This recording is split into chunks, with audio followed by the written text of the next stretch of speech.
This is the story of a world invaded by monsters that suddenly appear around the globe, pushing humanity to the brink of extinction.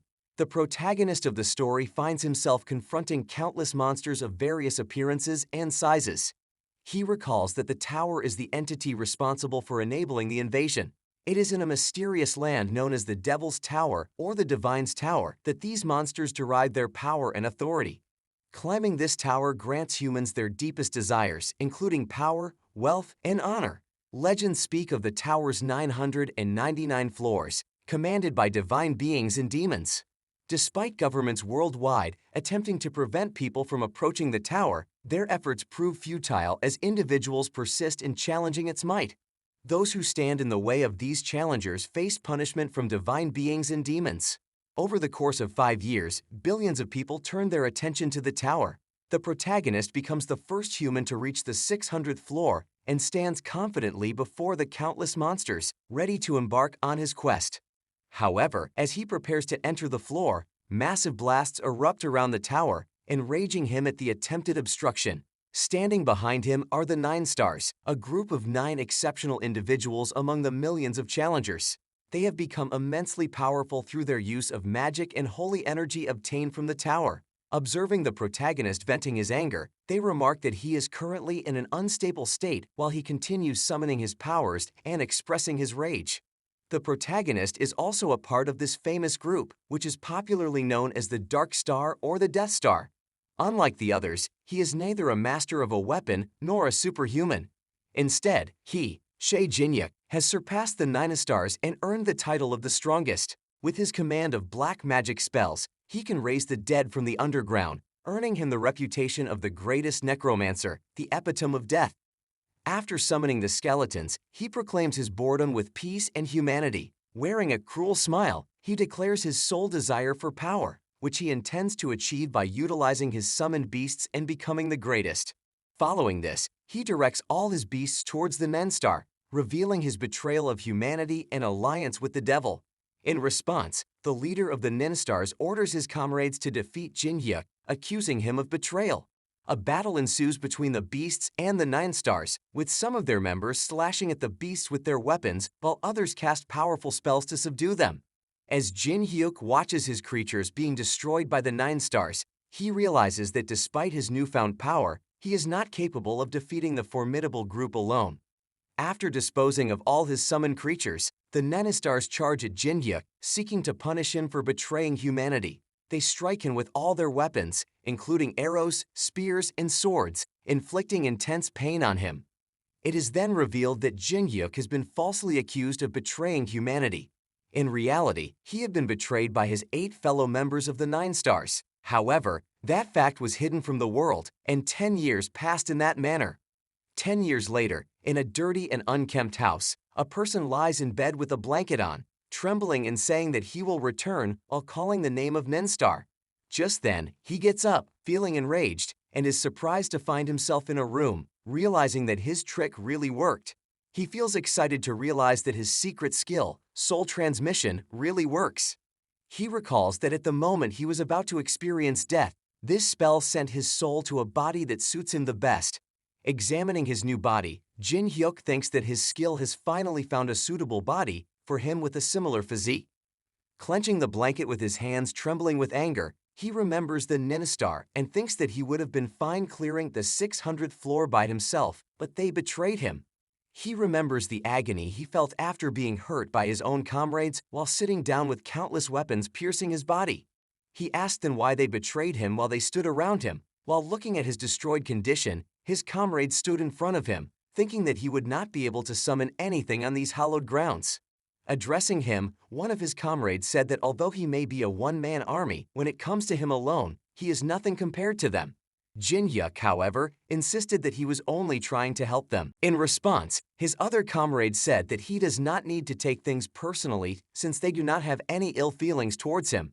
Instead, they remarked that they were only pulling out weeds, prompting Jinhyuk to ask if his fellow Choi Gyung-hoon was a part of their plan too. Choi Gyung-hoon was Jinhyuk's best friend and the star of combat among the Nenstar who decided not to participate in the clearing of the 600th floor. However, just then, Jinhyuk realized that they did not tell him because they were worried that he would help him.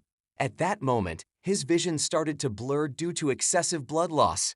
Accepting his loss for the time being, Jinhyuk said that he would die once for them and started casting a magic spell, stating that this would not be the end of everything.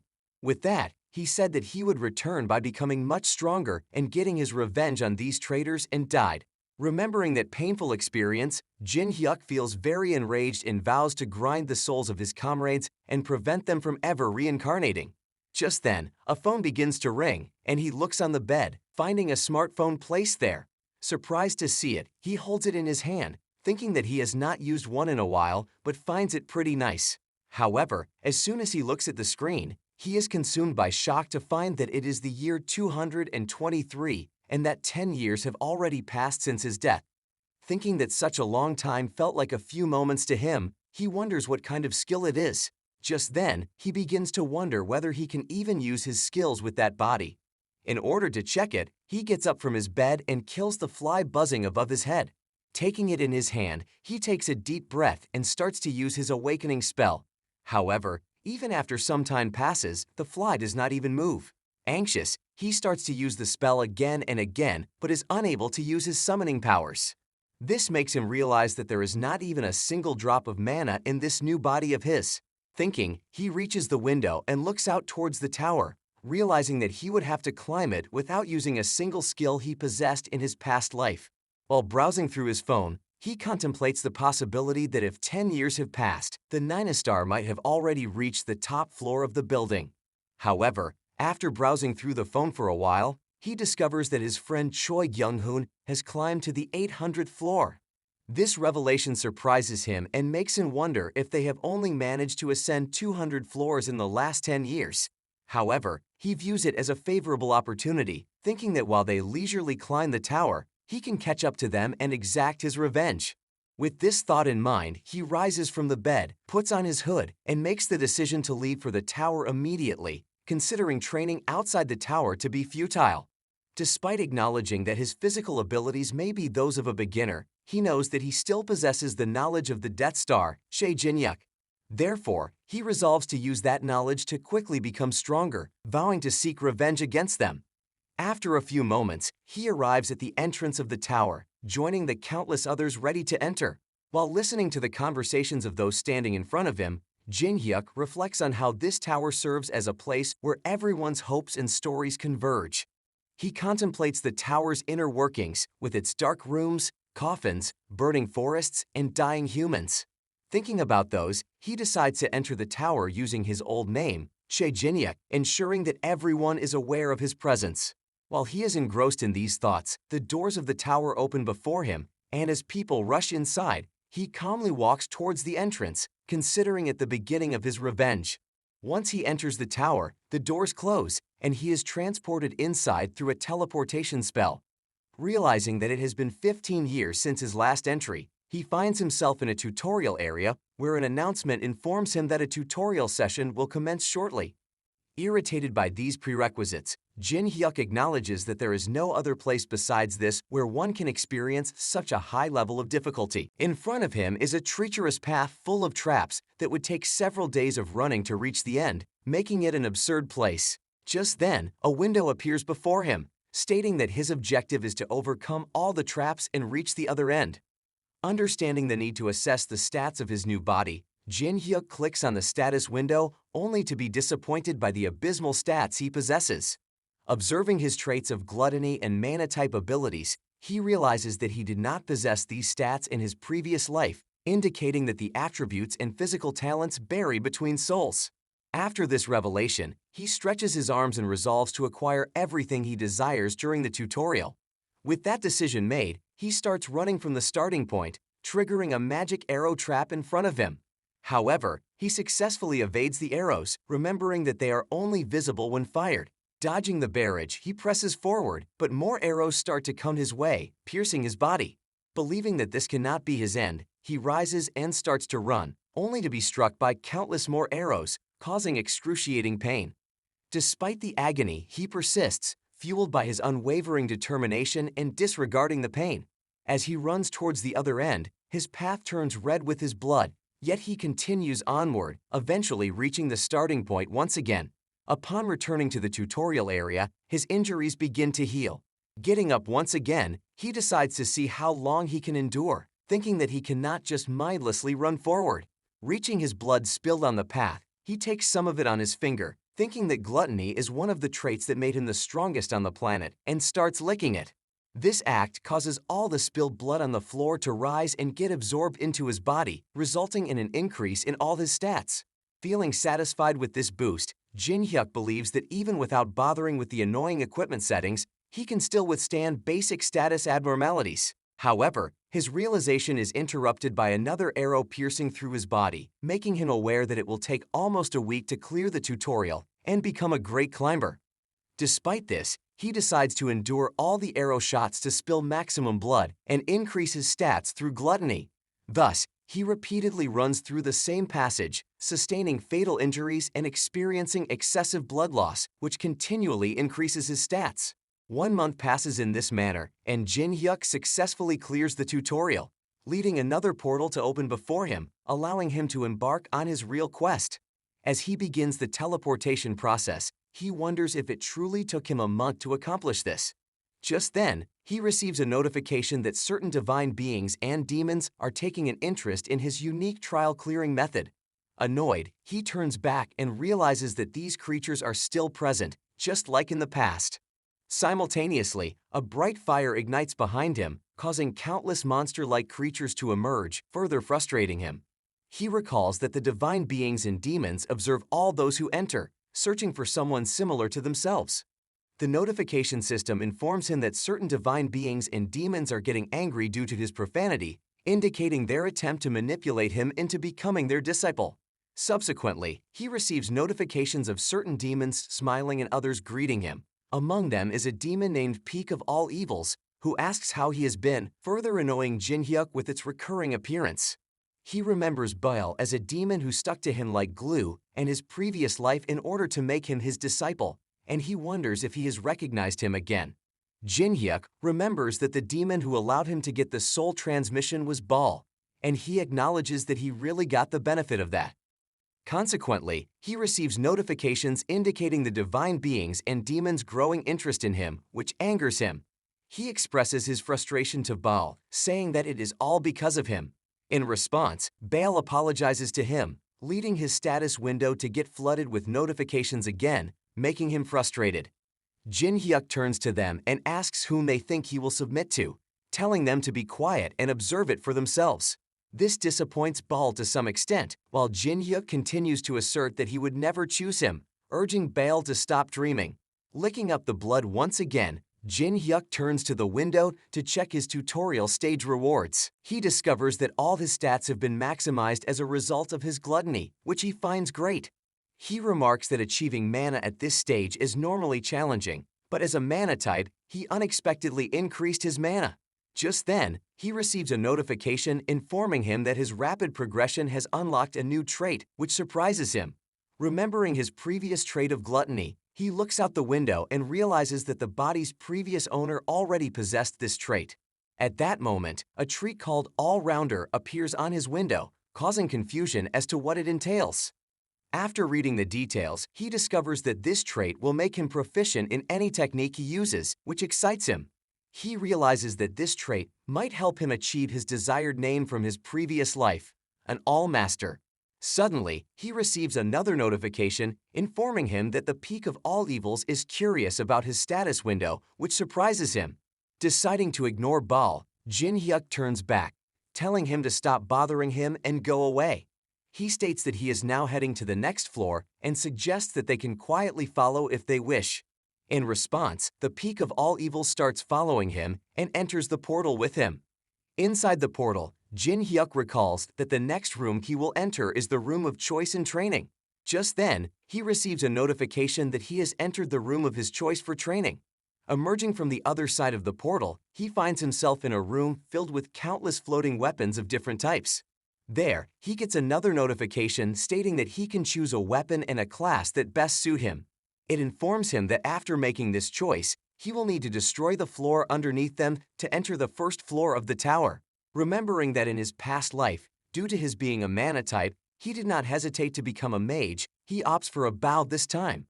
Holding the bow, he asks the system to generate practice targets to test the effectiveness of his all-rounder trait. Suddenly, targets start to appear all around him, and he stands with his bow and an arrow.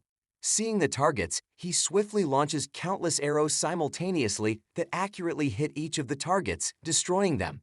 After destroying all the targets, he requests the system generate more targets, including those that can also attack him back.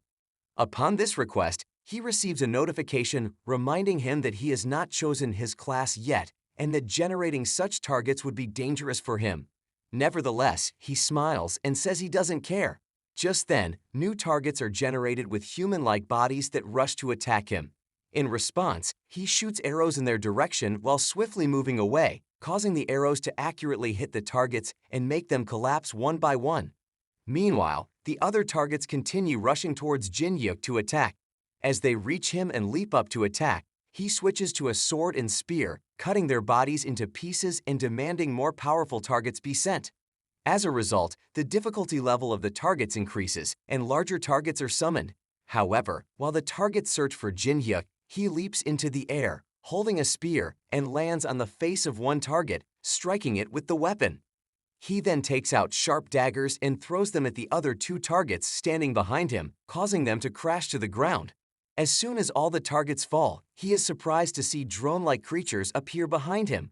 Recognizing them as ranged attackers, he quickly runs away and hides while the drone-like creatures continue wreaking havoc.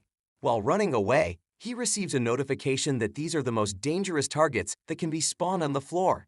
Smiling, he acknowledges that they are indeed the most dangerous and decides to use his specialty. Reaching for a magic wand and holding it in his hand, Jinhyuk faces the drones that rush towards him, spewing fire. Stating that he is faster than them, he uses the wand to unleash magic arrows, directing them towards the drones, which destroy them all in an instant. Watching them get destroyed, Jinhyuk realizes the power of an all-rounder to be amazing, thinking that he feels like using all these weapons for years. At that moment, he receives a notification that his achievement has been cleared. The window reveals that by using a weapon from each weapon category in the room and completing the training, he has earned a reward, an increase of 5,000 points in the All-Master attack stat. Surprised, he realizes that All-Master is actually the name of a class when the window asks him if he wants to select All-Master as his main class. However, considering that he cannot abandon his greatest advantage, which he has to choose as his main class, he decides to choose All-Master as his subclass instead. However, to his dismay, the system reveals that he cannot choose a subclass until he clears the 100th floor of the tower. Realizing that he cannot currently select a subclass and cannot leave the room until he chooses his class, he contemplates using his accomplishment points. Thinking about it, he asks the system if he can unlock the subclass using his accomplishment points. Hearing that, even the system becomes confused, wondering how a beginner is aware of such a feature. Jinhyuk dismisses the system's confusion, stating that using the 5,000 points to unlock a subclass lot would not be impossible. After a brief pause, the system displays a window, revealing that he would need 50 points to unlock the subclass lot, whereas he currently only has 5,000 points. Realizing that he has no other choice, he tells Bull that he will be using him. Addressing the system, he states that the peak of all evils, Baal, appeared and talked to him, asking if there is no accomplishment for talking to a divine being for the first time. As a result, the system awards him an additional 200 accomplishment points, with Baal asking if he did well and Jinhyuk telling him to never do that again. Following that, the system asks if he wants to use his accomplishment points to select All-Master as his subclass, and he agrees. Consequently, the system selects All-Master as his subclass and congratulates him on his choice. The system then informs him that he will be able to enter the first floor of the tower after successfully destroying the room of choice and training, and he begins doing so. Holding the magical staff in his hand, Jinhyuk decides to start getting his revenge right away. So, he slashes the staff onto the floor with such force that the room gets destroyed in an instant, and he gets transported to the first floor of the tower. The first floor of the tower is a dark forest with kobolds roaming around. Facing them, two players stand holding their third comrade and wondering how they will be able to climb up the tower when the first floor is this difficult. Just then, The kobolds charged at them to attack, leaving the players shocked. At that moment, a portal opens up in the sky, and Jinhyuk enters the floor, looking at the kobolds with excitement to have found his first prey. With a vengeful gleam in his eyes, he takes out his magical staff and steps towards the kobold, crashing it onto the ground. Standing amidst the players and the remaining kobolds, he remarks that it has been a while since he killed these monsters. Meanwhile, the other kobolds gaze at him in surprise and anger when he turns to them, wondering what reward he will get as a result of devouring them all. As Jinhyuk stands facing the kobolds, players behind him are amazed at the fact that he defeated the kobold in one go. Looking at his magical staff, they think that his class is mage, but feel confused considering that he defeated the kobold with a kick. In response, the second member of the group suggests fighting together, saying that if they combine their powers, they can become even stronger. However, Jinhyuk tells them to go away, leaving them shocked. Turning to them, he warns them that if they dare to touch even a single one of the monsters, they will die, causing them to tremble in fear. As a result, they start running away, complying with Jinhyuk's words, while the kobolds continue to gaze at him in surprise. Jinhyuk then turns to them with a smile and asks if they want to avenge their comrade. Enraged, the remaining two kobolds rush towards him to attack, while he stands still in his place. Just as one of them reaches near him, he swings his staff and hits the kobold's head with such force that it gets knocked to the ground instantly. Witnessing this, the other one freezes in its place, prompting Jinhyuk to ask why it isn't attacking. In response, it turns around and starts running away, fear evident on its face. Raising his staff, Jinhyuk says that he can't let it get away and unleashes a magical arrow that pierces through the kobold's body, causing it to die on the spot. As he stands amidst the dead kobolds, he starts to collect their mana stones and receives a notification from the system welcoming him to the first floor. The system informs him that in order to clear the quest and proceed to the next floor, he will need to defeat 10 kobolds, which he considers to be a piece of cake for him. Just then, he begins to think that since he is already doing it, obtaining a Slayer achievement would be good at that time. He remembers that killing the same type of monster 1,000 times leads to achieving the Slayer achievement, recalling that in the past, he went around obtaining all the Slayer achievements. Looking at the dead kobolds, he decides to fill up his empty stomach and activates his trait of gluttony, which leads him to absorb the blood of all these monsters. Swallowing the blood, he realizes that it has enabled him to see the kobolds' memories. Along with this, he gains all their strength and is even able to understand their language. Looking at his stat window, he realizes that his stats have also increased to a considerable number after devouring the kobolds, almost equal to the level of a 10th floor climber. Just then, he notices a class adjustment, making him realize that since he is an all-master class, he will get bonuses that come with all the classes. At that moment, a memory of one of the kobolds resurfaces in his mind, shocking him. He begins to envision the kobold running towards a cave, thinking that their lord might be very angry. Inside the cave, the kobold reaches for a cage and snatches a child away from a crying woman, believing that it needs to prepare something specific to save itself from the lord's anger. After a while, the kobold goes to the castle and meets its lord, saying that it has finished all the preparations. This memory makes Jinhyuk remember the kobold lord, and he becomes excited, remarking that the timing for this memory is amazing. He remembers that a lord monster is a harbinger of a monster wave, which can lead him to achieve his Slayer accomplishment and farm at the same time. Considering that he needs an army to face it, he applies the awakening spell on the dead kobolds, causing them to rise as skeletons under his control. This spell leads Jinhyuk to undergo a class change, making his main class a necromancer.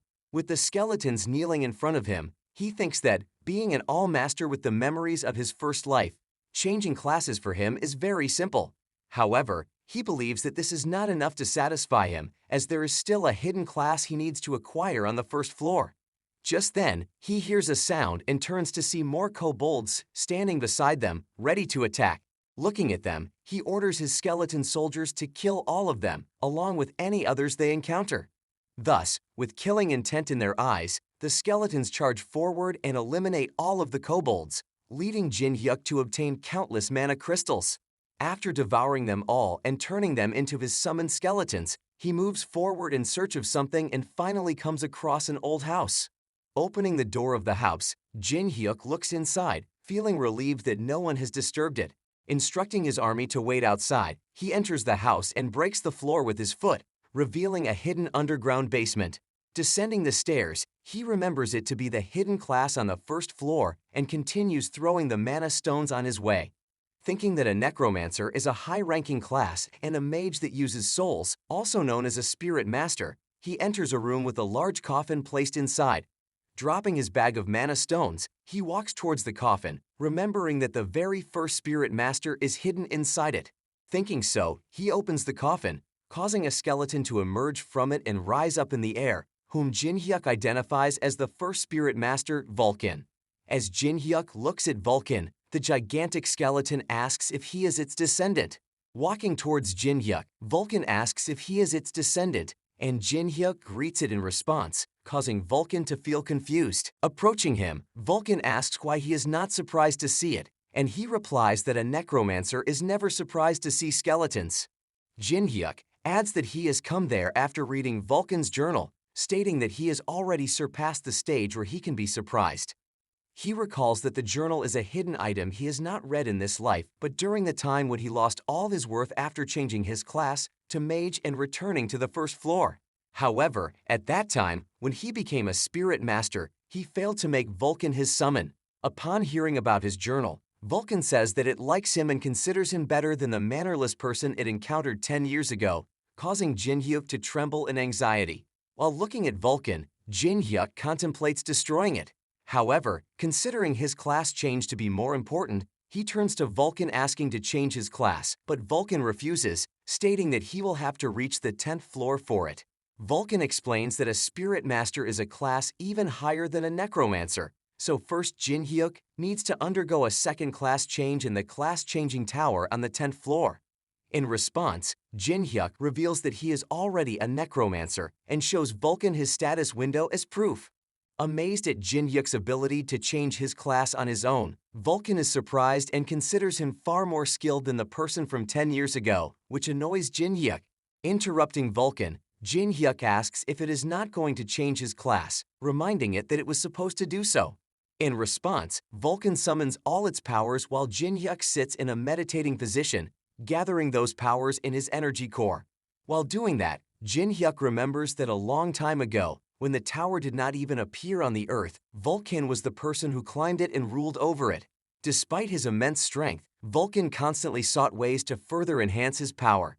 During his research, he came to the realization that summoning creatures composed of skin and bones was not sufficient, prompting him to wonder if there existed a more formidable summon. Instead of opting for a lich or a death knight, he desired to summon something entirely unique. It was at this point that he made the decision to summon the souls of the deceased, with the intention of creating a new summon that would surpass the old ones. After a considerable span of time, Vulcan eventually succeeded in his endeavor and established a new class known as the Spirit Master. However, as a result of advancing age, his physical body reached its limits, pushing the Spirit Master class to the verge of disappearing. Consequently, he resorted to necromancy upon himself, hoping that his descendant would restore his honor. So, in order for Vulcan to find a climber to follow in his footsteps, he became someone who was half an NPC. While Jinhyuk is thinking about that, Vulcan finishes transmitting its energy into his body, leading him to get stronger. As he gets up with an overwhelming surge of energy from his body, Vulcan says that the person he mentioned a while ago was the second, and he is now the third spirit master. Vulcan proceeds to explain to Jinhyuk the utilization of the soul crucible to capture souls, which can enable him to call his summons. Grinning, Jinhyuk expresses his gratitude to Vulcan, believing that his first capture with the soul crucible would be Vulcan himself, considering that he cannot afford to fail twice. Meanwhile, Vulcan congratulates him, calling him his descendant, and urges him to ascend the tower and spread his name. However, to Vulcan's astonishment, Jinhyuk turns towards him and declares that he should undertake this task himself. Shocked, Vulcan inquires if Jinhyuk has forgotten about the promise written in the journal.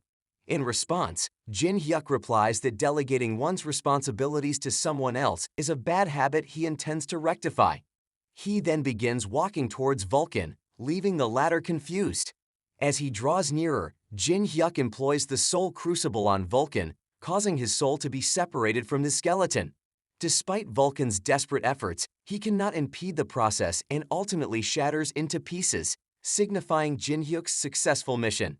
Following this, Jinhyuk scatters mana stones across the floor while Vulcan reassembles himself, viewing Jinhyuk's actions as an offense and preparing to exact revenge. However, as he prepares to retaliate, Vulcan collides with an invisible barrier, realizing he has become ensnared within a magical wall.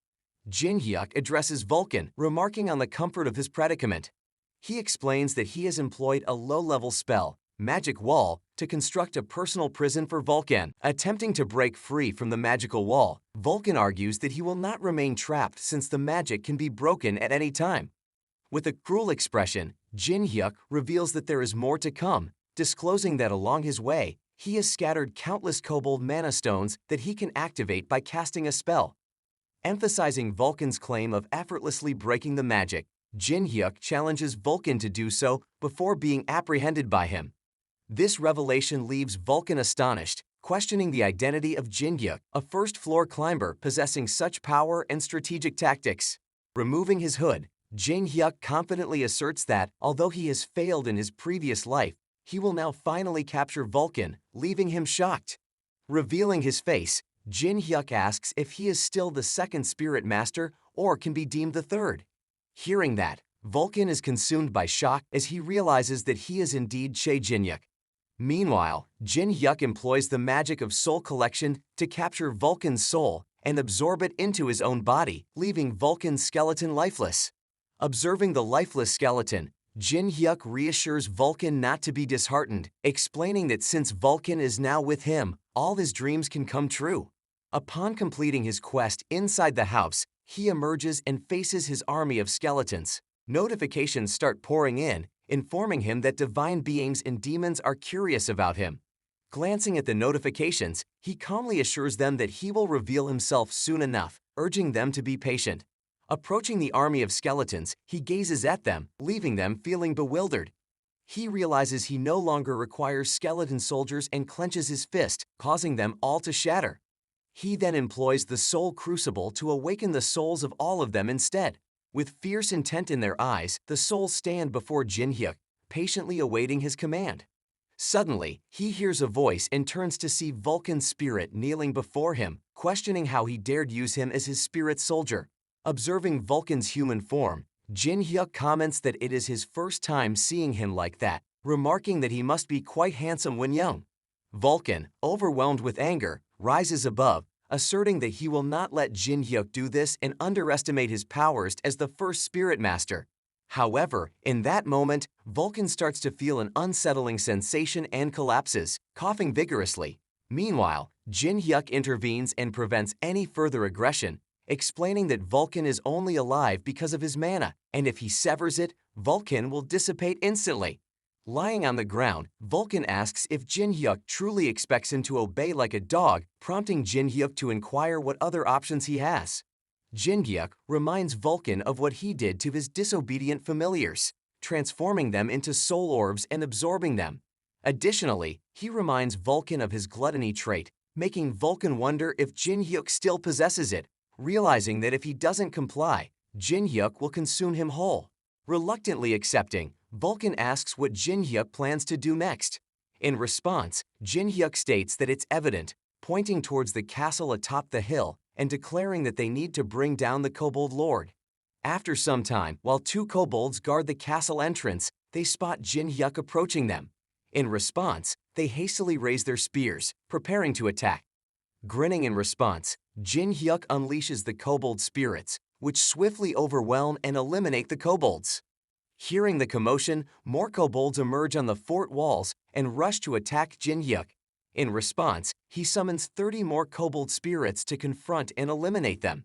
Selecting a spear for himself, he thinks that kobolds are no match for him, and he will not sit idly by in this life. Thinking that, he asks the kobolds to take him to their lord. Meanwhile, inside the castle, the walls begin to tremble, alerting the lord to the presence of an intruder. Realizing this, the lord turns to one of the kobolds standing behind him and orders it to prepare the offerings. Concurrently, the spirits continue to wreak havoc within the castle, eliminating all the kobolds that cross their path. Jinhyuk also participates actively, dispatching the kobolds who attempt to attack him until he reaches a hidden entrance. Before he can enter, more kobolds emerge from within, preparing to launch an assault. However, Jinhyuk swiftly unsheaths his formidable sword and slays them all. In this manner, he continues slashing through any kobolds obstructing his path, progressing forward at a swift speed. Having dispatched them all, he stands at the entrance, realizing the greatness of his hidden class attribute. Suddenly, he senses a peculiar aura and deduces that his target is somewhere nearby. Simultaneously, he receives a notification that the peak of all evils is rooting for him with light batons. Jinhyuk comments that he doesn't require encouragement from an old man like that. Confident in his ability to triumph without it, he proceeds onward with his army of spirits. Meanwhile, inside a chamber, the kobold lord wields a formidable sword, using it to kill innocent humans as offerings. However, even after countless killings, he demands more, stating that the death-observing demon is still unsatisfied.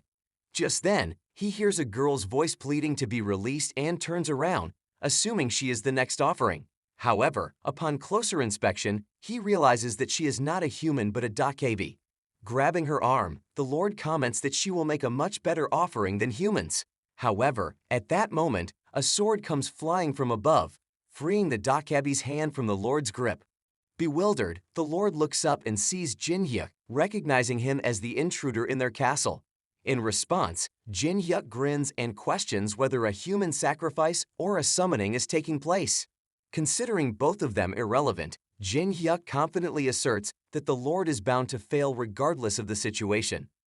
Turning to Jinhyuk, the Lord calls him an intruder, while Jinhyuk inquires if he is the kobold Lord, remarking that his appearance is as cruel as his actions. In response, the Lord reveals himself as Callum, the king of all kobolds, demanding respect from Jinhyuk, who is a weak human in his sight. Dismissing his arrogance, Jinhyuk challenges the Lord, stating that he is too prideful for a first-floor monster and daring him to earn respect if he can.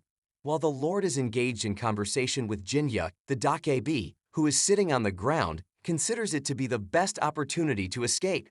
So she quickly gets up and starts running away, enraging the Lord at this act of hers. In response, he begins imploring the death-observing demon to grant him strength, leaving Jinhyuk puzzled. As Jinhyuk observes the events unfold, the Lord unleashes corpse spears, directing them towards the fleeing dakebi. Despite her swift attempt to escape, the spears close in on her, about to pierce through her body, and she desperately wishes not to die there. In that moment, Jinhyuk comes running at great speed, delivering a powerful kick that shatters the spears, leaving the Lord astonished. Gazing at Jinhyuk, the Lord wonders how he managed to block the attack with a mere kick. Meanwhile, the dakebi expresses her gratitude to Jinhyuk for saving her, and he instructs her to quickly find a hiding place. However, in that moment, he notices the horns on her head and asks if she is indeed a dakebi. He recalls that dakebis are powerful beings that reside on the 100th floor and have no reason to venture below, especially the younger ones like her. This prompts him to ponder if something has occurred on the 100th floor, leading him to consider saving her and gathering information later. Enraged by Jinhyuk's interference in saving the dakebi, the Lord demands to know how he dared to meddle in their offering. Meanwhile, Jinhyuk urges the dakebi to hide somewhere for her own safety, warning her that he won't save her life twice, and she flees. At that moment, the Lord summons two gigantic kobolds to block their attacks, emphasizing the potency of offering a fresh corpse. Suddenly, the two gigantic kobolds release a corpse bomb, causing their bodies to explode. However, Jinhyuk manages to escape the area and approaches the Lord, commenting on his poor mana control. With a forceful kick, Jinhyuk sends the Lord crashing to the ground, leaving him astonished at the first-floor climber's unexpected strength. Leaping up, Jinhyuk declares that it is just the beginning, while the kobold Lord pleads to the death-observing demon for redemption. Suddenly, a large pool of blood behind them rises and transforms into a gigantic monster that grabs Jinhyuk's arm, shocking him. Recognizing it to be the blood golem, Jinhyuk wonders how the Lord managed to summon such a high-level creature. Just then, the golem tightens its grasp on Jinhyuk and slashes it onto the ground, causing even the ground underneath him to crack. Seeing that, the Lord begins to laugh, asking if he is lightweight and introducing it as his strongest science. Reiterating the word science, Jinhyuk asks if the Lord has any idea of who he is speaking to and summons his kobold spirit army to show him what a seance actually is. As soon as they appear, the kobold spirits start to enter the golem's body and cause it to shatter, turning it into liquid blood once again. This leaves the Lord in a state of shock as he wonders how Jinhyuk managed to destroy his golem in the blink of an eye. Walking towards him, Jinhyuk states that even if he is a Lord monster, a blood golem is not something he can create. Turning to the death-observing demon, Jinhyuk states that it was the demon's doing, leading the demon to get startled and nod in silence. Jinhyuk states that since the demon was curious about his power as a spirit master, they summoned a blood golem when they saw him fighting one of their believers. Turning to the Lord, Jinhyuk says that he was just a toy that the demon played with, stating that his mana has depleted because the demon forcibly summoned the golem. However, the Lord says that the demon will avenge him even if he dies, while Jinhyuk sends the spirit in his direction, telling him to make sure the demon does that. With that, the spirits reach the Lord and grab him while he keeps insisting that he is their Lord. However, instead of listening to him, the spirits take him upwards while he keeps calling to the death-observing demon to save him. Turning to the death-observing demon, Jinhyuk says that it is the end for their toy, stating that they were the ones who pushed him to his limit, so they cannot complain. In a threatening tone, Jinhyuk says that he will make the death-observing demon pay for testing him in the first place, saying that he clenches his fist, causing the Lord to be killed by the spirits and blood to drip down from his body. As the Lord of the Kobolds lies dead on the ground, its spirit rises from its body and begins to escape. Clenching the spirit in his hands, Jinhyuk tells it that it still has a job to do and compresses it into a ball. Remembering that soul orb production is one of the basic skills of a necromancer, Jinhyuk knows that it is a skill that allows the user to collect souls and create medicine that can be used. Thinking that, Jinhyuk brings the Lord near his mouth, thanks him for the meal, and consumes it. However, upon witnessing just a tiny increase in his stats, he feels disappointed, considering that he was expecting much more. Just then, he hears a voice and turns around to see the Dakeibai thanking him for saving her. She introduces herself as Haryu. In response, Jinhyuk says that he only happened to be there because he wanted to kill the Lord, yet she still expresses her gratitude to him for saving her. Curious, he asks what she would do if he were a bad person since he has the power to kill or sell her. With a serious expression, she says that in that case, she would handle it.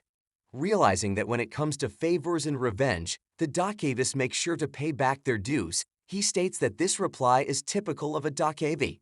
After that, he asks her why someone like her, who should be on the 100th floor, is in a place like this. In response, she reveals that someone attacked their village on the 100th floor, leaving him shocked. He knows that Dakevis are a formidable species in the tower, and it is not easy to bother them, even for skilled climbers. Given this, he wonders if the attackers belong to one of the 4 great species, the giants, the essence of magic, dragons, the masters of demonic energy, or the wings of retribution. These are the 4 formidable species that control everything within the tower. Considering that, Jinhyuk believes that those bothering the Dakeibai with such disregard must be part of those 4 great species. If it is not them, Jinhyuk suspects it might be someone with their support. He also suspects them to be 9-star, or someone affiliated with their guild. Thinking about this, Jinhyuk feels angry, prompting Haryu to ask if he is okay.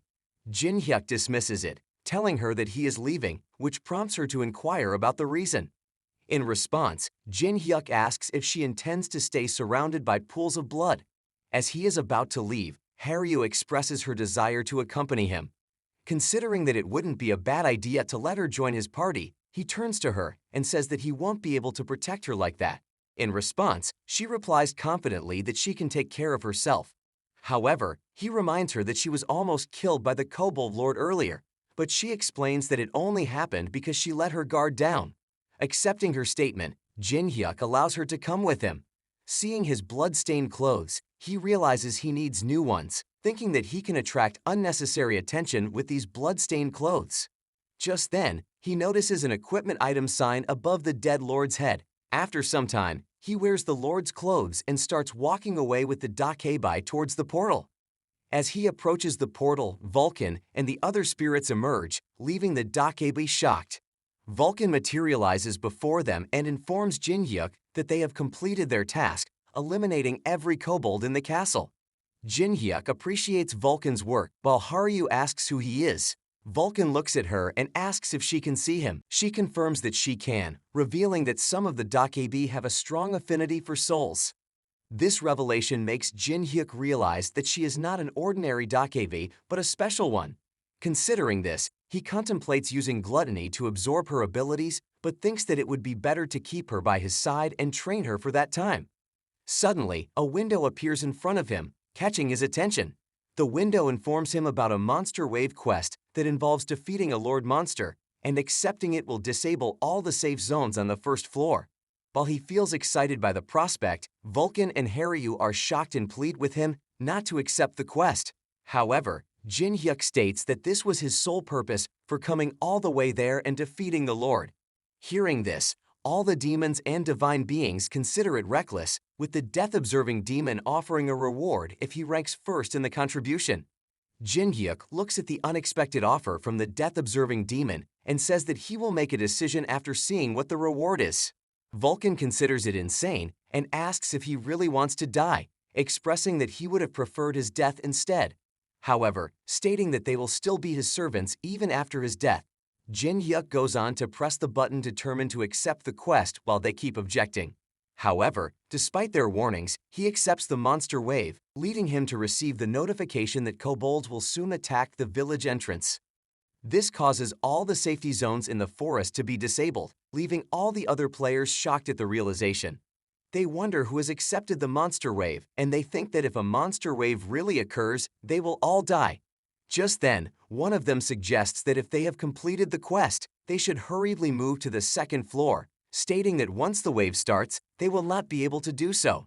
However, just as he is about to run away, one of the players grabs his arm, asking him to help them, stating that they only have 3 kobolds left to kill.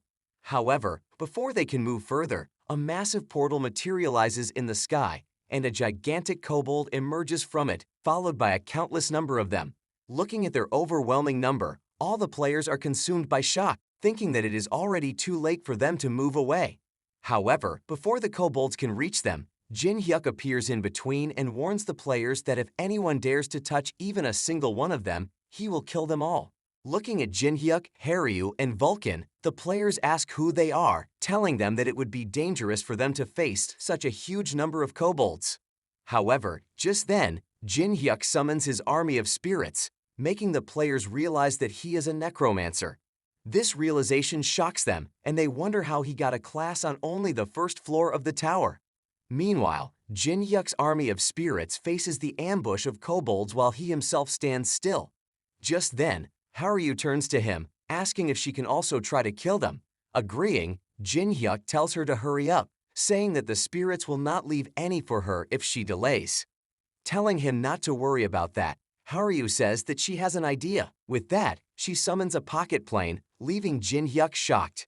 From there, she takes out a formidable sword while the kobolds keep rushing towards them. Just as one of them leaps up to attack, Haryu uses the sword to cut its body into 2 pieces. Thinking that it is not an ordinary sword and considering a young Dakebi like her can handle it with ease, Jinhyuk wonders if the invader's target was her. Just then, someone calls him from behind, and he turns to see the other players standing and asking who he is to control the wave. In response, he asks who they are, and the person leading them introduces himself as Kim Seung-tae from the White Swallow Guild. Hearing this name, Jinhyuk contemplates it for a while when the person inquires if he does not know about it. Jinhyuk remembers it as the subsidiary guild of the Holy Land Guild, headed by 2 of his comrades from the Nen Star. This makes him feel enraged as he asks the person to repeat what he just said. In response, the person reveals that his older brother is in the White Swallow, and they will join them as well when they reach the 10th floor. While Jinhyuk becomes overwhelmed with anger, the person, noting that his skills are pretty good, offers him to join the guild along with them when they reach the 10th floor. However, in response, Jinhyuk summons one of his spirits that holds the person tightly while he pulls out the person's sword, stating that he needs some information about the guild masters from him. Jinhyuk says that he will see him once the wave is over, telling him that he has a few questions for him. Seeing this, the other players wonder why he is getting in their way since they are only his fellow climbers, stating that he is threatening people just because he is a little strong. In response, Jinhyuk explains that not harming, killing, or stealing from others is a rule that applies on Earth. However, in the tower, the only thing that matters is strength. Meanwhile, the person held by the spirits asks to be let go. Suddenly, the spirit throws him down, and Jinhyuk tells him that he has only left him alive because he needs some information from him. Saying that, Jinhyuk starts to move away, telling Sungtae to stay away from him and not force him to kill him. As he walks away, the other two players reach for Sungtae, asking if he is not going to do anything in response to that treatment. However, to their surprise, Sungtae tells them to run away instead, saying that if they get caught by Jinhyuk again, he might kill them. Meanwhile, the fierce war between the kobolds and the spirits goes on. While fighting against the spirits, the kobolds suddenly look up to the sky, shocked to see Jinhyuk and Vulcan flying above them. Suddenly, Jinhyuk unleashes his sword, while Vulcan uses his powers to strike the kobolds underneath them, causing them to blow away. Standing amidst them, Vulcan remarks that there are too many of them. In response, Jinhyuk says that he will be fighting them and instructs Vulcan to control the rest, making him remark about his bossy nature. Following the plan, both of them use their summoning powers to raise an army of skeletons that attacks the kobolds. Doing that, Jinhyuk instructs Vulcan to change everything they kill into skeletons, and he says that he does not need to be told about it. Hearing that, Jinhyuk rushes forward with excitement and launches a fierce attack, using his sword to slash the kobolds' bodies into pieces. Meanwhile, Haryu also keeps eliminating them using her sword until she becomes exhausted. However, noticing that there are still many more of them left, she feels anxious. Suddenly, one of the kobolds leaps up in the air behind her and uses its sharp nails to injure her, causing her immense agony.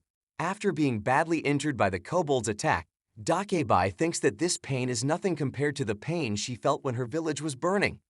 Thinking that, she turns around and slashes all of the kobolds with her sword at a swift speed. However, after killing as many as she could, she sits down on the ground, utterly exhausted, thinking that this is her limit, while the kobolds keep rushing towards her. Just then, a massive blast erupts behind her, and she turns around, finding it amazing. Looking at Jinhyuk slaughtering the kobolds endlessly, she wonders how a human, who is a basic level climber, can be so strong. Thinking about his strength, she decides to follow him and climb up the tower in order to seek revenge for her village. Just then, a kobold approaches her from behind, attempting to attack her. However, before she can react, the head of the kobold gets severed in a single blow. In front of her stands Vulcan, asking if she is alright. Looking at him, she gets up on her feet with a trembling body, once again saying that she can do it on her own. Looking at her determination, Vulcan wonders what she went through that made her so resolute. Just then, she asks why he helped her, making him confused. She explains why she was running away from the 100th floor. Nobody tried to help her, nor did they try to harm her. Looking at him, she asks if he is helping her because he wants something, to which he shares his indecisiveness, making her confused. He explains that all spirit soldiers can do is obey the orders of the spirit master, and that is what he is doing, making her understand a little. Vulcan reveals that he is under the orders of Jinhyuk, who told him to make sure she does not die and that she accomplishes her goal. Saying that, he starts to walk away, stating that if he does not assist Jinhyuk, he will start berating him for not working hard enough.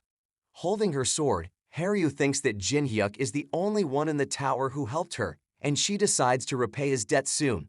Thinking that, she uses her powers to summon the Dakebi mask that she wears and attains an overwhelming amount of energy, which makes her even more powerful than before. Her transformation into an even more powerful creature shocks both Vulcan and Jinhyuk. As the kobolds stand confused about what is happening, Haryu emerges with a mask on her face. With a fierce killing intent in her eyes, she appears before them and suddenly vanishes, leaving them bewildered. While they stare in front with shock, Haryu suddenly appears behind them, slashing them with her sword, and heads forward, killing them all in the blink of an eye. After killing them all, she lets out a cry and turns to her side, the killing intent growing even stronger in her eyes. Swiftly, she charges at the kobolds standing at her side and kills them all while Jinhyuk stands still, observing her. This hidden strength of hers verifies his suspicion that the ones who attacked her village are after her and her sword. However, he thinks it is better if he keeps it a secret and keeps Haryu from knowing it. Just then, he receives the notification that the wave will end in 1 minute and continues slaying kobolds alongside Vulcan and Haryu. Finally, the wave gate begins to get smaller, and one more kobold emerges from within. Thinking that it must be the last one, Jinhyuk excitedly rushes towards it and throws his sword in its direction, piercing through its body. This causes the kobold to experience immense pain and crash to the ground, followed by the portal closing. This is followed by a notification congratulating him for successfully stopping the wave, making him feel excited. In response to that, Vulcan remarks that he is a monster, while Haryu stands exhausted, feeling relieved that it is over, and removes her mask. Grabbing her shoulders, Jinhyuk asks if she is okay, saying that she should not use such a skill when she is exhausted. Turning to him, she starts feeling overwhelmed and thanks him. Just then, a window appears in front of both of them, telling them about their reward for clearing the wave, intensifying Jinhyuk's excitement. As a reward for killing more than 2,500 kobolds during the wave, the system rewards them with a 5-point increase in all stats, along with 500 accomplishment points. Although the reward does not look like much to him, Jinhyuk thinks that the accomplishment points will all go to the stats. However, thinking that if he learns all the skills using his All-Master class and Gluttony, he believes that this number can increase endlessly. Based on their contribution, Jinhyuk gets first place and the biggest reward, followed by Haryu, and finally Vulcan, making him feel disappointed at the last position. Looking at Vulcan's reward, Jinhyuk tells him to give it to him, and he complies, thinking that he cannot use it as a spirit anyway. As Jinhyuk holds both of their rewards, Haryu calls out to him and asks him to take her reward as well, saying that it can be a symbol of their future together. Surprised by this offer, he apologizes, saying that he has already been betrayed once, and although he has offered her to come with him, he cannot trust her. He adds on to say that the reward for second place is too big of a bribe for him to take without doubting her. Stating that he does not want to be betrayed again, he tells Haryu to make him trust her, otherwise, he does not want her to accompany him anymore. Hearing that, Haryu begins to summon her mask again, leaving them confused. Putting her Dakebi mask along with the reward, she offers him both, leaving Vulcan shocked. Jinhyuk is aware that a Dakebi mask represents the essence of their power and is only given to their once-in-a-lifetime partner during a proposal. Holding the mask in his hand, Jinhyuk asks why she is giving it to him. In response, Haryu explains that it is the price for saving her life twice and serves as proof that she will not betray him. However, considering that the mask holds much greater significance, Jinhyuk questions if she has another purpose behind it. In response, she reveals her true intention, revenge, leaving him confused. Haryu explains that her village was completely burned down, and despite her efforts to find any survivors, she was unsuccessful. Believing herself to be one of the last surviving Dakebi, she wants to seek revenge for her fallen kind and requests Jinhyuk's help in climbing the tower. Witnessing her determination for revenge, Jinhyuk sees himself in her and accepts the reward, warning her not to betray him. He holds all 3 rewards, including her mask, in his hands and advises her not to consider it her lifeline. Excited to climb the tower with him, she agrees. Following that, Jinhyuk throws all 3 rewards onto his back, revealing a mana ring, a mana earring, and a mana necklace.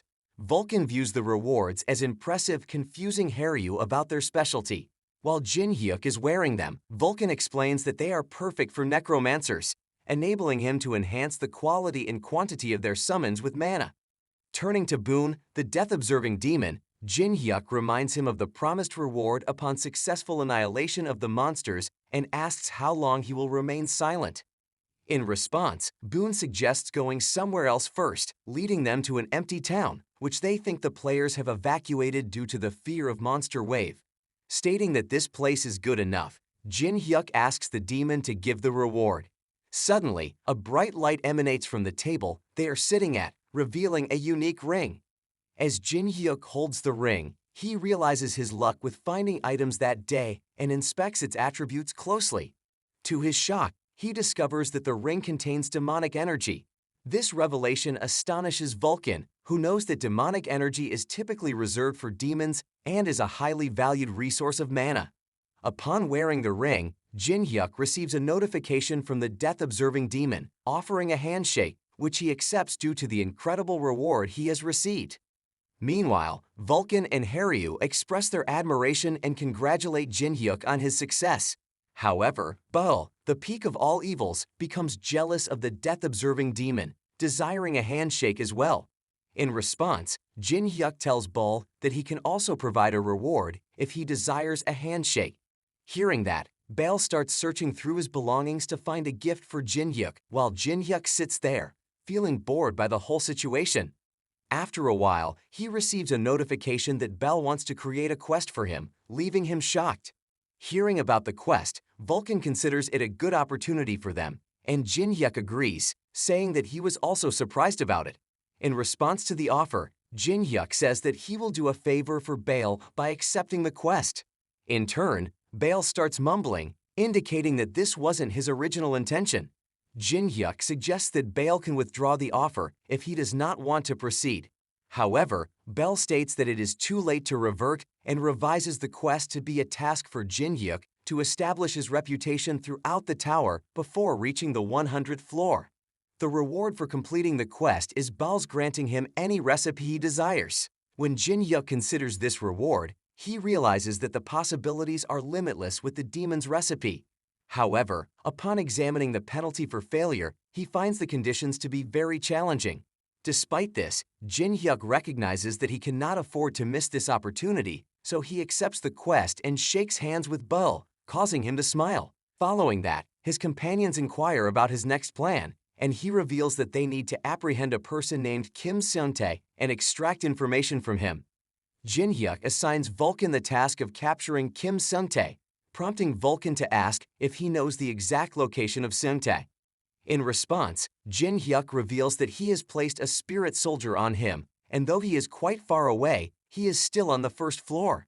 Hearing this, Vulcan agrees and promptly disappears to complete the task, while Jinhyuk asks Haryu for a conversation while they walk, leaving her confused. Holding the Dokebi mask in his hand, Jinhyuk asks her to provide more details about it. Agreeing, she proceeds to explain the mask in its entirety as they walk. In short, she reveals that it is a mask that enables the user to utilize their Dokebi abilities. Hearing that, Jinhyuk asks if the Dokebi abilities are not related to charms and supernatural powers, and she confirms. She discloses that by using this mask, she can acquire supernatural abilities as well as the power of foresight to glimpse into the future. Hearing that, Jinhyuk calls it unfortunate, stating that if she were to get an ability in battle, it would have been better for her. Surprised by his remark, she begins to stare at him, causing him to inquire about the reason for her gaze. She explains that she finds him a little peculiar. She reveals that people from outside the village used to travel for days just to have them utilize this ability to discover what could happen in their future. Among those individuals, most were concerned about their future and did everything they could to avoid it.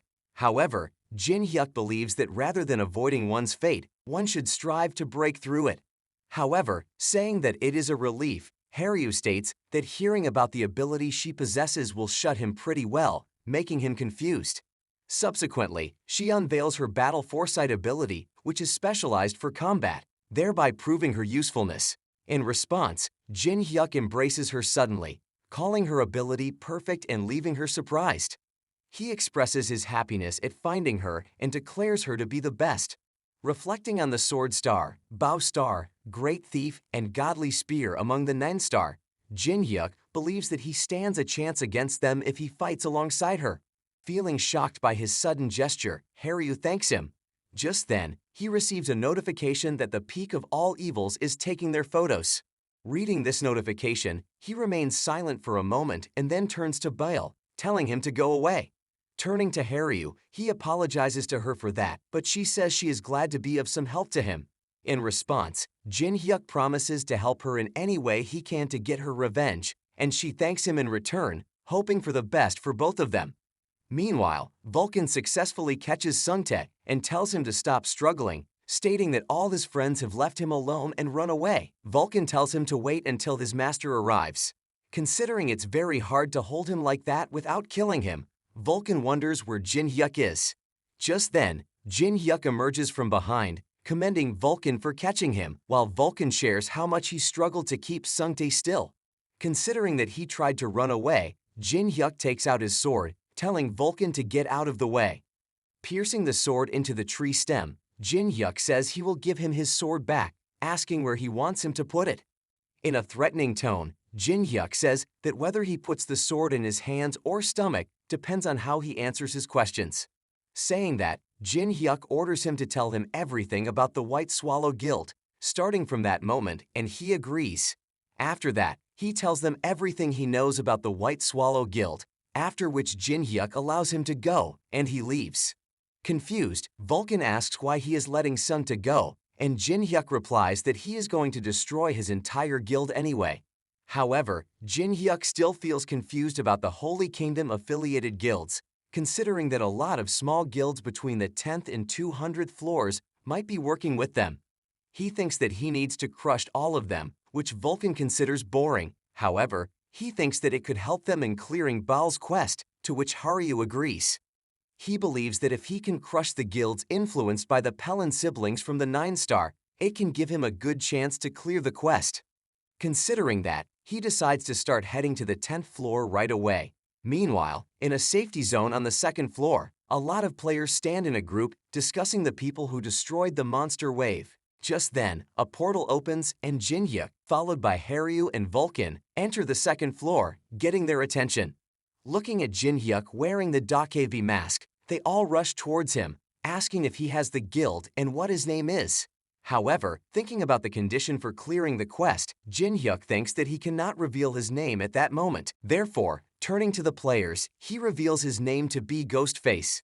Stating his name as Ghostface, Jinhyuk starts to move away with his fellows, while the players keep asking him to at least give an explanation. However, just then, one of them stops them, considering that he might be a criminal, revealing that he has heard of such cases where criminals come hiding inside the tower. Meanwhile, Jinhyuk thinks that hiding one's identity inside the tower is common and believes that this mask and the news about the wave will surely get him the attention of everyone. Turning to Vulcan, he instructs him to leave, saying that they have plenty of things to do, and Vulcan agrees. With that, they disappear from the sight of the players, who keep standing there, wondering where they went. After disappearing from the safe zone, they find themselves in the middle of the forest, where the system welcomes them to the 2nd floor. There, they receive a new quest involving the killing of 10 kobolds and 10 kobold warriors in order to clear the 2nd floor. Thinking it would be an easy task, Jinhyuk turns to Vulcan and tells him to take care of this quest. Annoyed, Vulcan asks if Jinhyuk wants him to bring those creatures alive, to which Jinhyuk agrees, telling him to bring them for Haryu as well. Jinhyuk says that he needs to perform an experiment with the demonic energy and tells Vulcan to come back quickly if he wants to see. Hearing this, Vulcan forbids him from performing the experiment before he returns and quickly leaves. Meanwhile, Haryu asks if it's okay to clear the quest like that, and Jinhyuk says that she can go and do it herself if she wants.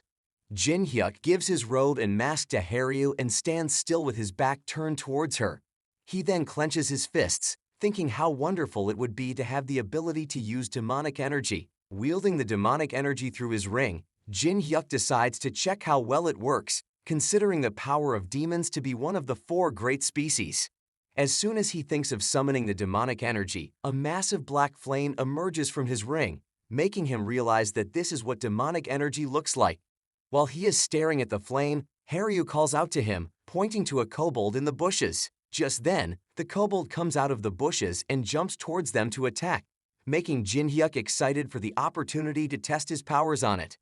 Thinking that, he summons a demonic exposure that strikes the kobold with demonic energy, but it doesn't seem to harm it. This makes Haryu think that it dodged the attack, but Jinhyuk explains that it is an attack that doesn't need to make an impact. While the kobold stands confused, wondering what has happened to it, its body suddenly starts to shatter into pieces, leaving Haryu shocked.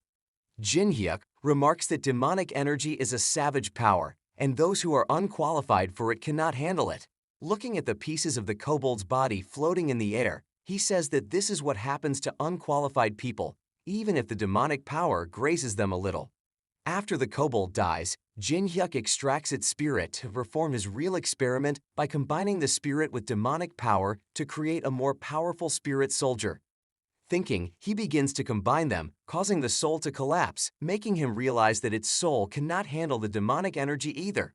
Realizing that, he decides to reduce the density of the demonic energy from 10 to 1, which leads his experiment to be successful, causing a powerful soul to emerge as a result. Haryu also seems happy as well as surprised by his achievement, stating that it seemed to be very difficult, and he agrees. He reveals that since there aren't many people who can handle the demonic energy except for demons, no one knows how simple it is to use in actual.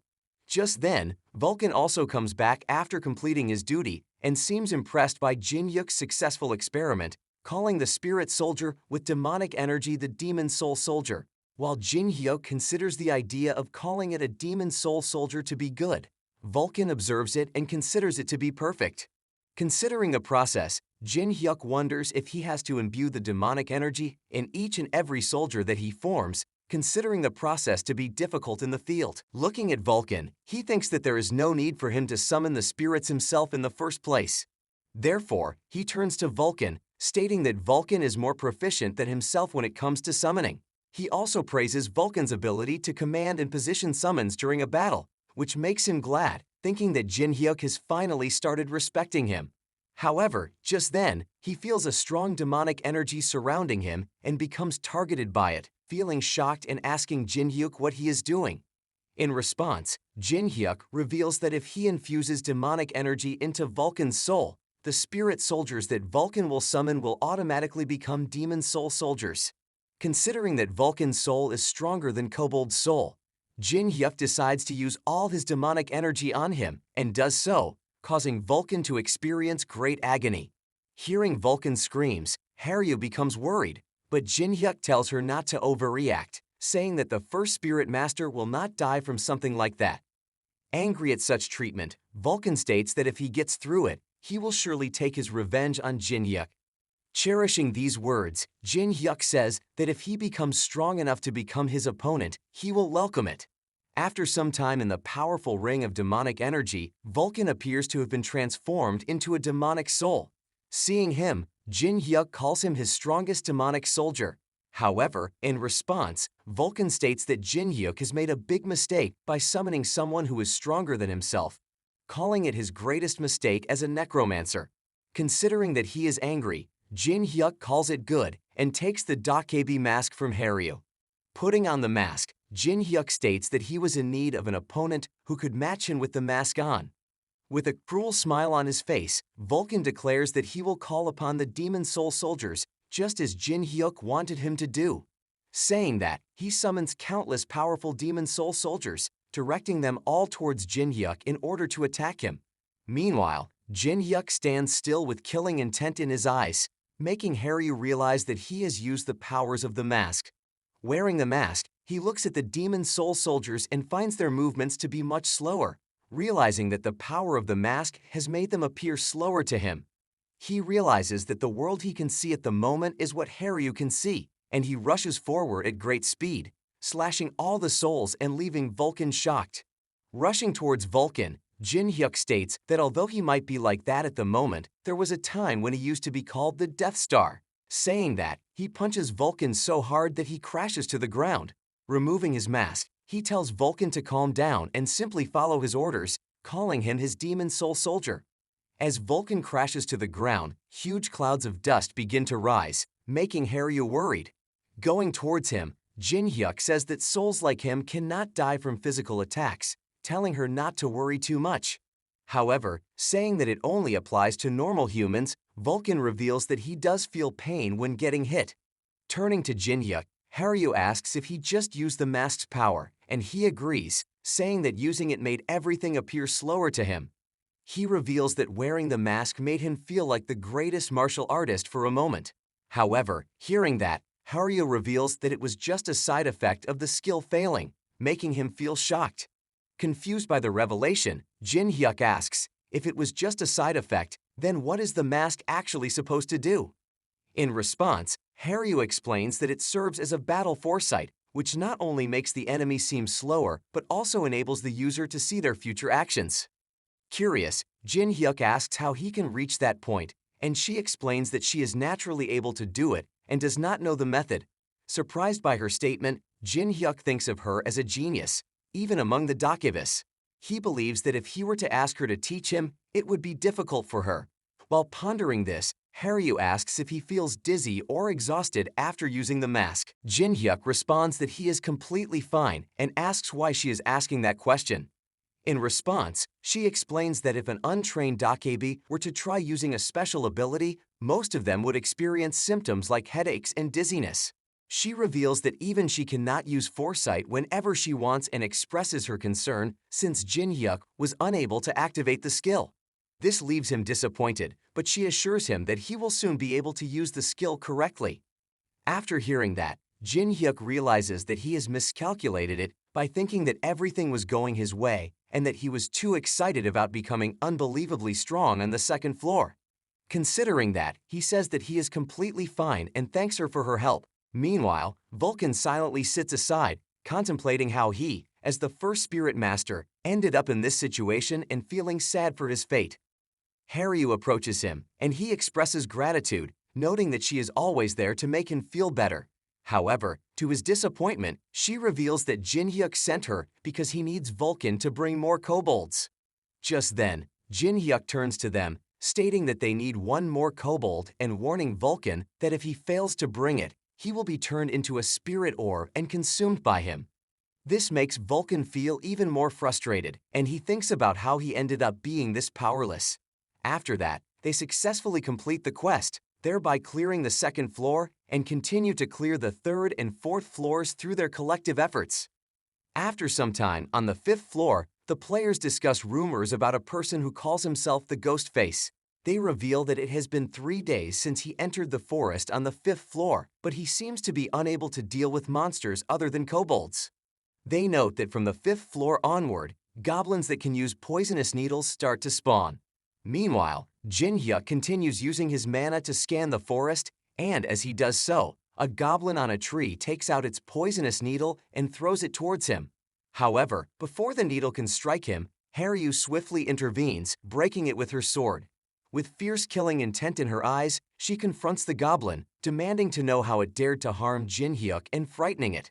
Vulcan also appears and dispatches one of his demon soul soldiers, instantly killing the goblin. After killing the goblin, Vulcan approaches Haryu and commends her for stopping the needle. In response, she states that it tried to hurt Jinhyuk and that she should have killed it herself. Just then, Vulcan observes the cruel smile on her face and becomes surprised, wondering what might be the cause of that. Surprised by her strange expression, Vulcan approaches her and asks if she is okay. Just then, she seems to snap back to consciousness, surprised to find herself holding a sword and smiling in such a manner. Meanwhile, Jinhyuk gets up, announcing that he has finished the preparations and revealing that there will be a monster wave that night.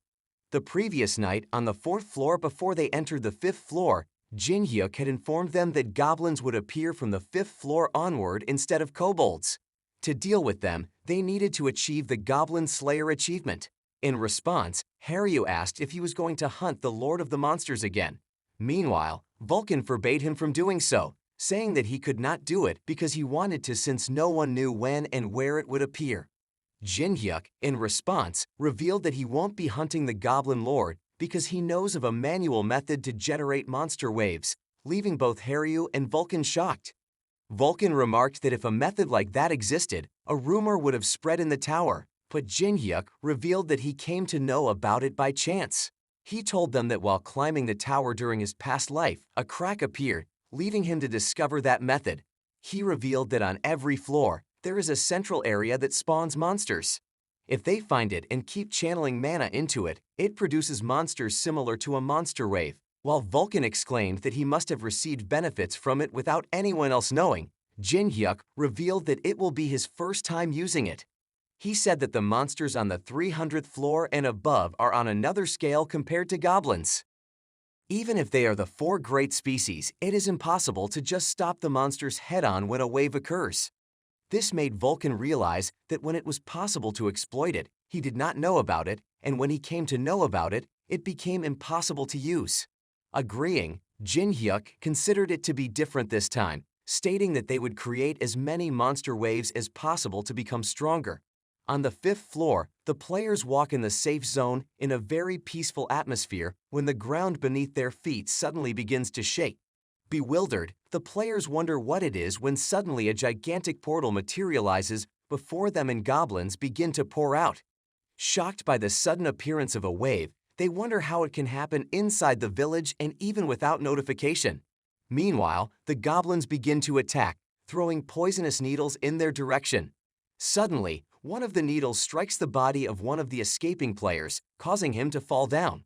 Worried, his comrade asks him to get up quickly, but he is unable to move his body, making them realize that it is the goblin's paralytic poison that will paralyze him for some time. However, just as he picks up his comrade, he turns around to see goblins standing before them, thinking that it is their end. Closing his eyes, the person feels sad to not even be able to get to the 10th floor, thinking that he will die there.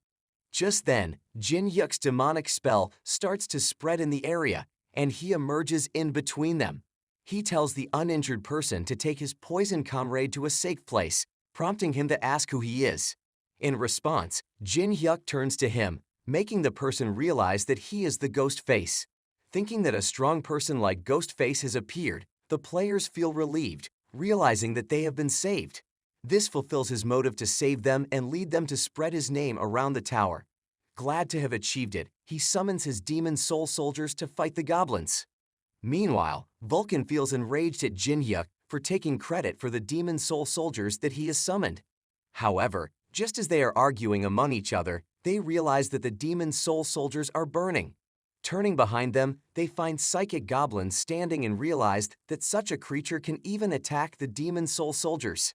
In response, Jinhyuk shares his thought that if they do not get rid of the psychic goblin first, it will be difficult for them to raid them. Just then, Haryu, who is standing on one of the rooftops, jumps down with the same cruel smile on her face and gets on the ground, slashing the psychic goblins in her wake. While Vulcan stands excited at this act of hers, he notices Jinhyuk skillfully using gluttony to consume the essence of the psychic goblin. Thinking that the fire used by goblins can even affect a soul, Jinhyuk considers it a waste to use this technique on them and directs the soul fire towards all the goblins. Turning to Haryu, he commends her for killing the psychic goblin. Just then, she turns to him with the same cruel smile, leaving him confused. Suddenly, she unleashes her sword, which begins to exude a bright light, shocking and confusing Jinhyuk and all others. Amidst this radiant glow, Haryu emerges, now appearing much bigger and stronger than before, wearing armor on her body. Jinhyuk is left stunned as he stares at her, and she swiftly turns to him. Wearing her cruel smile, she employs her formidable sword to attack him, leaving him utterly shocked. We really hope that you enjoyed this manhwa. Make sure to like and subscribe for more.